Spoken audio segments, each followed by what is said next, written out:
Welcome to the Banker Lamp. Please enjoy the video. You start by preparing a realistic master so the final squishy looks and feels right. Measure your phone precisely, record length, width, thickness, and camera offset. Sculpt a clay replica at the same scale, carving ports and camera recesses so silicone captures detail.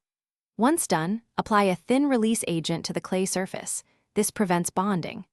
Make sure to work cleanly and keep the master on a flat board. That stability matters when you split the mold next.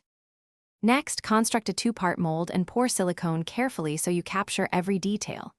Build a box with 1/2 larger. Position the clay master on registration keys.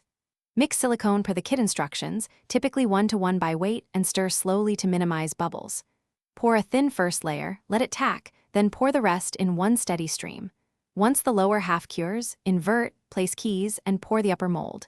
Make sure to follow cure times. Rushed demolding ruins. Finally, cast your squishy phone replica and finish it for realism. Mix the chosen pourable foam or soft silicone filler and pour through a small vent to avoid trapping air. Allow full cure time as specified. Once cured, demold gently and trim the seam with a fresh blade, then paint details with flexible acrylics for a durable surface.